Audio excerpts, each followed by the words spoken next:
Olá, espero que esteja bem. Hoje eu vim aqui para compartilhar algumas coisas que aconteceram nesses últimos dias. E uma primeira mensagem que eu quero que você tenha em mente, que você guarde aí no teu coração, são palavras pequenas, mas de muito valor, de muito impacto. Já está feito. Já aconteceu. Se você está buscando uma receita rápida, se você está buscando um socorro imediato para uma necessidade, para uma dor, para um desejo, para um objetivo, para uma realização, essa é a palavra que você tem que guardar no seu coração. Talvez como um mantra, algo que você vai repetir na sua mente a cada vez que você se deparar com medo, com uma incerteza, com uma angústia. Tenha a certeza, aquilo que é bom, perfeito e agradável para sua vida já está feito, já aconteceu. Muitas das vezes eu tô na rua, tô no mercado, tô numa condução, tô no trabalho, enfim, lugares variados, cercado por pessoas que muitas das vezes eu não tenho nem a liberdade de falar, não conheço, não tenho nenhuma cumplicidade, nenhuma intimidade. E do nada, como aconteceu nessa semana, eu bato o olho em alguém e meu coração fica, caraca, eu tenho que falar com essa pessoa. E eu tenho segundos muitas das vezes, porque eu não sei nem como que a pessoa vai receber aquela minha introdução, como é que ela vai receber a minha própria pessoa. Ela não me conhece, nunca me viu e eu quero falar de uma coisa que é íntima. E foi o que aconteceu essa semana. Eu cheguei perto de alguém que eu encontrei no mercado, e eu falei, você nem lembro o que eu falei, vou ser muito sincera, a verdade é essa. Às vezes eu tô ali pra falar com alguém, eu abro a boca, não sei nem o que vai sair. Eu tenho milésimos de segundos e eu tenho um grande desafio de ser objetiva, sucinta. Meu perfil é relacional, então eu gosto de falar, se me deixar eu vou ficar falando aqui até amanhã. E eu tenho milésimos de segundo para passar aquilo que tá no meu coração. E essa é a questão. Eu imagino que você que está me assistindo está com uma urgência. Tem algo que você não tem tempo de ficar ouvindo vídeo, de ficar lendo livro. Tem algo que você não tem tempo de ficar procurando ali uma receita de como fazer um bolo. Você precisa de algo instantâneo, imediato. E essa é a receita. Não tem nada que você precise se tornar para viver aquilo que Deus tem para a tua vida.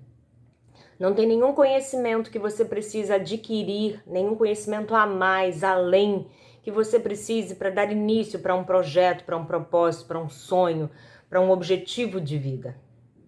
Deus já te fez com tudo aquilo que você precisa. Então eu quero te fazer refletir sobre algo que está aqui no meu coração. Muitas das vezes, quando eu encontro com alguém e percebo que ela está passando por um desafio semelhante ao que eu passei, que é um diagnóstico de câncer, eu tento em alguns milésimos de segundo passar para ela uma receita. E muitas das vezes as pessoas que chegam até mim, e são muitas as pessoas que chegam que eu nunca vi, que eu nunca tive nenhum contato, mas que conhecido de um conhecido, ou que alguém conheceu, que falou do que eu vivi, e do nada a pessoa chega até a mim, e eu tenho ali alguns minutos, às vezes, para falar com a pessoa, transmitir um pouco do que eu vivi como uma receita de bolo. Então eu quero tentar resumir para você aqui como é que eu entrei em um diagnóstico de doença irreversível, de uma sentença de morte, como é que eu entrei nisso, como é que eu passei por isso, ou seja, como é que eu entrei e como é que eu saí.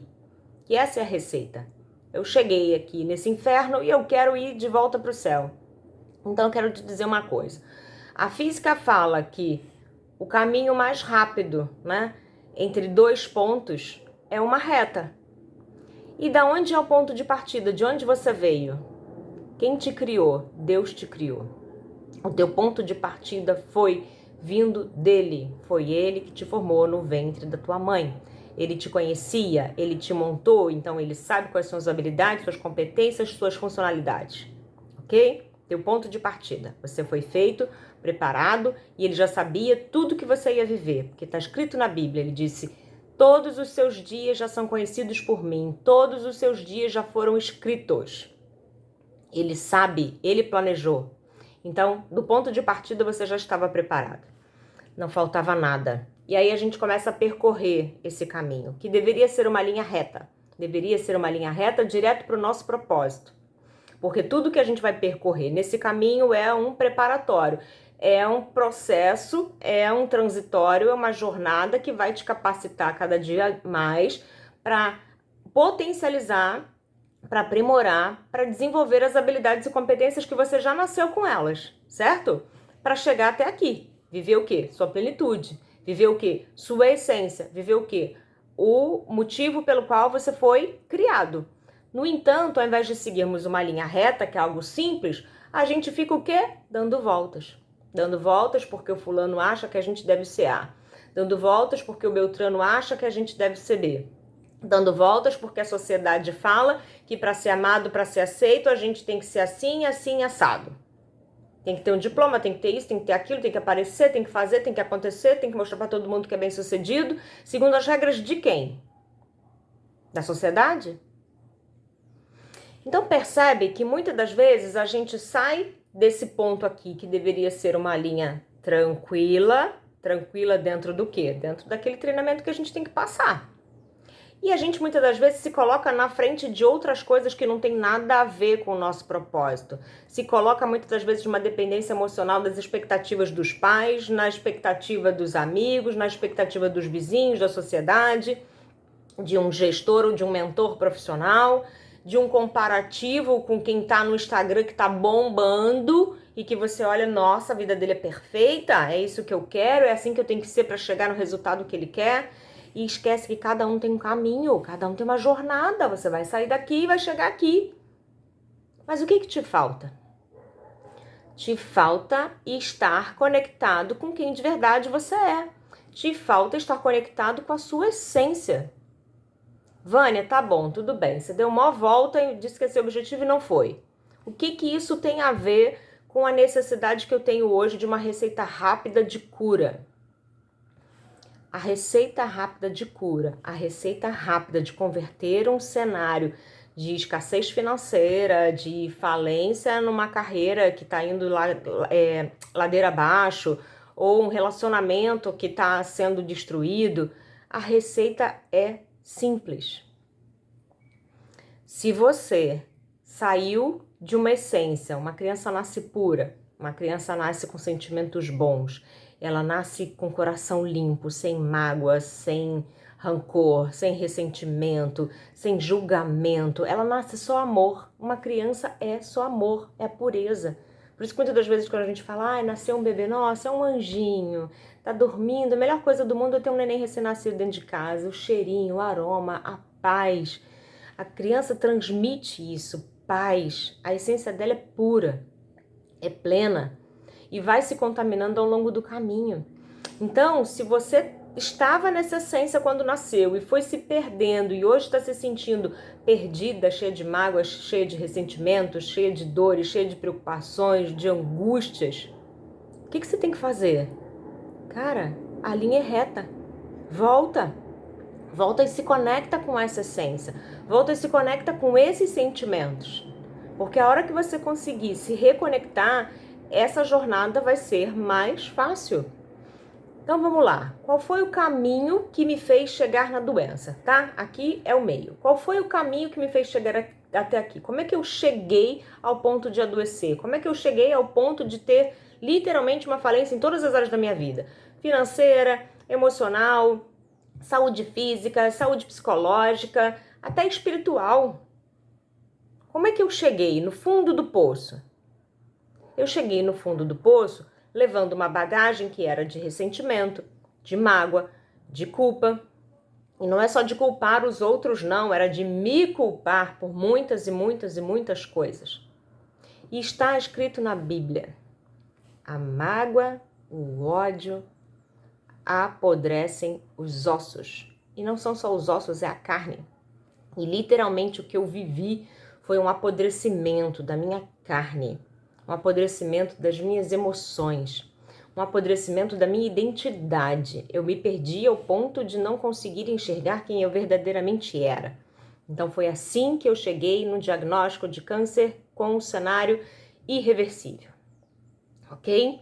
Como é que eu saí daqui? Como é que eu cheguei aqui? Você já sabe, mas como é que eu fiz para sair daqui? Para sair daqui, eu precisei passar por uma jornada. Eu não tinha consciência de que eu estava passando por essa jornada. Mas eu, num ato de desespero, num ato de revolta, num ato de ira, de estar anos só descendo ladeira abaixo, vendo minha saúde, meu corpo, minha vida desmoronar na minha frente, eu comecei a vomitar. Não foi da maneira correta. Foi muitas das vezes um ato de ira. E muitas das coisas que eu engolia, porque era o meu perfil, o sorriso estava sempre no rosto, a vontade de ajudar todo mundo estava sempre ali, eu estava sempre disposta a cooperar com os outros, mas eu não cooperava comigo mesma. Eu conseguia amar ao próximo, mas eu não conseguia amar a mim. E eu já falei isso num vídeo anterior, de que primeiro a gente precisa estar aberto para receber o amor de Deus. Recebendo esse amor de Deus que transborda sobre nós, a gente passa a se amar de uma maneira genuína. Como Deus nos ama, nós passamos a nos ver e a nos amar. Nos amando, nos enchendo desse amor, a gente consegue transbordar. E aí sim cumprir o mandamento de amar primeiramente a Deus acima de todas as coisas. Amai a si e amai ao próximo como a si mesmo. Quando eu comecei a me limpar dessa culpa que eu tinha, quando eu conseguia liberar perdão, olhando para o outro com misericórdia, sabendo que ele me deu aquilo que ele tinha para dar, que a gente só pode dar aquilo que a gente tem. E eu consegui liberar perdão para aqueles que tinham me ferido, que tinham me machucado. Quando eu consegui olhar para a vida com gratidão e consegui enxergar que o caminho que eu percorri, toda a dor que eu percorri até chegar naquele diagnóstico era o que estava me moldando, era o que estava me tornando resiliente, era o que estava me tornando forte, era o que estava me dando propriedade de hoje estar chegando aqui e falar para você qual é o caminho.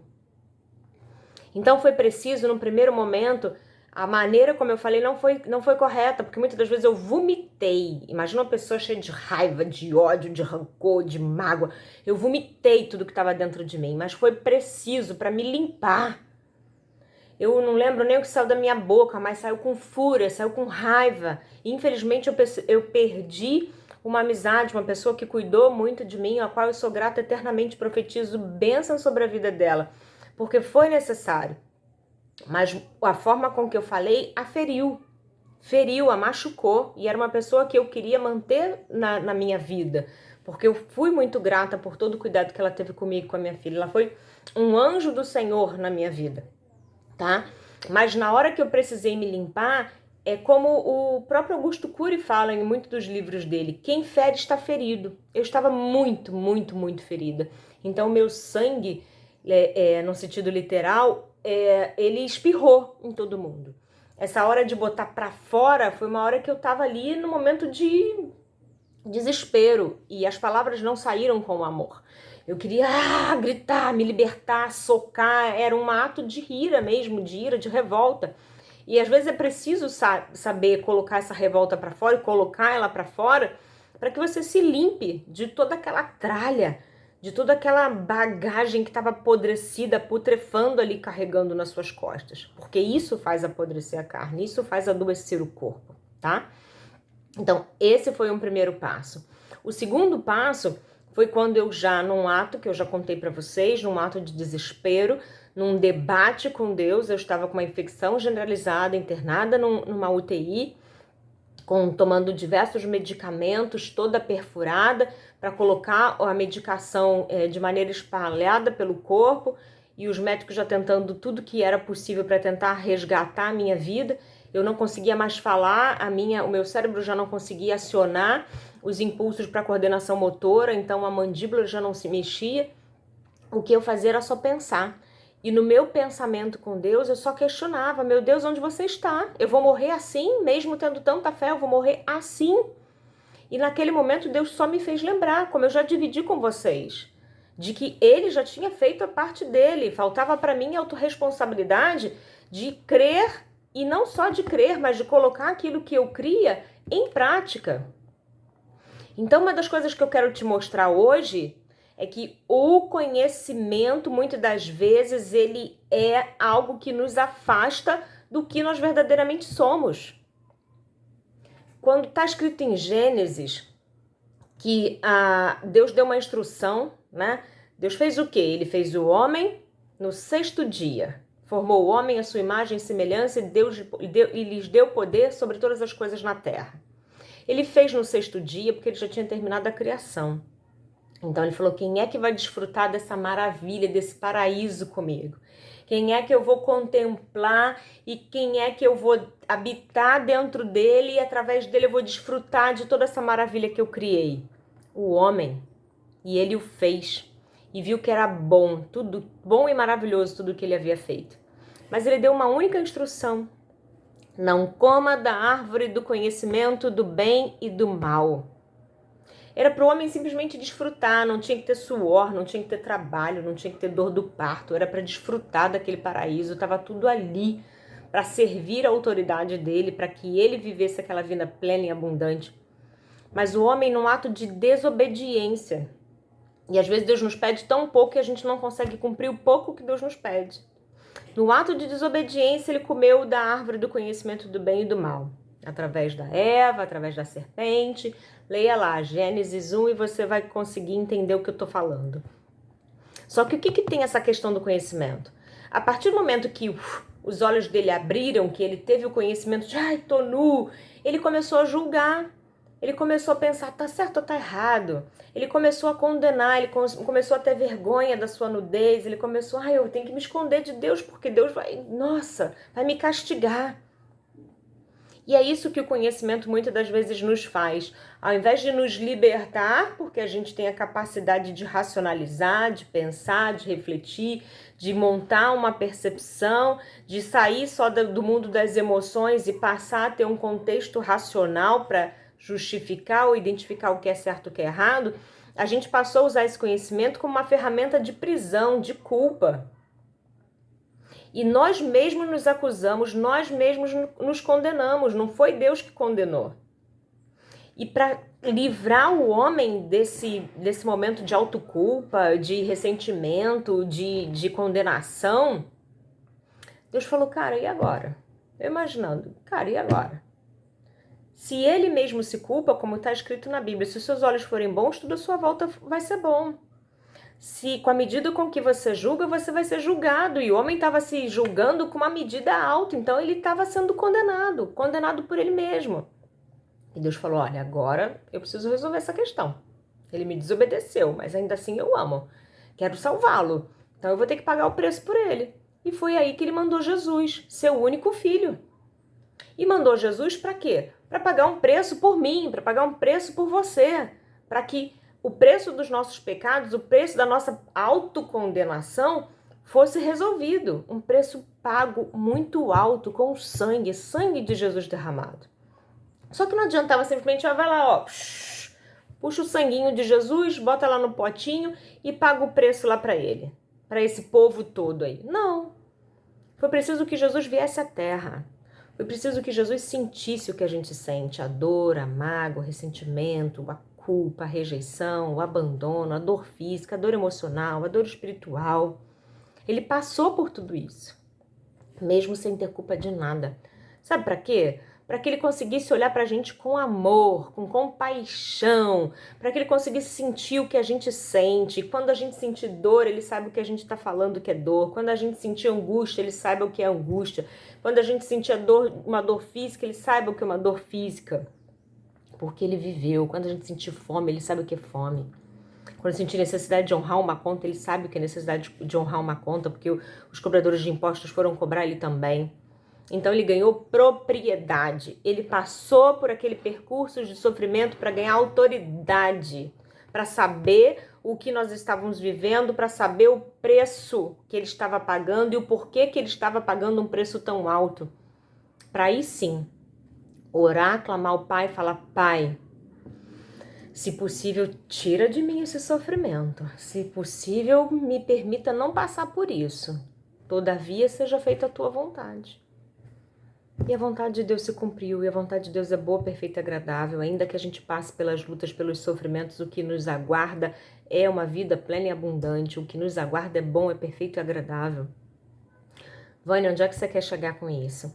Eu quero te dizer que o caminho que eu entrei foi mágoa, foi angústia, foi ressentimento, foi culpa, foi autocondenação. Eu me condenava, eu me culpava. Porque o que eu apontava o dedo para os outros era nada frente a todos os dedos que eu apontava para mim mesma. tá? E isso estava fazendo adoecer a minha carne. Como é que eu saí? Eu tive que voltar pelo mesmo caminho. Lembra que eu falei que a distância menor é uma reta? Eu tive que voltar para o mesmo caminho. Então, quem é que eu feri? Quem é que eu magoei? Do que eu estou me acusando? E eu fui limpando. Me perdoa, me perdoa, me perdoa, me perdoa. Se eu não estava amando, se eu estava irritada, eu fui amando, amando, amando, amando.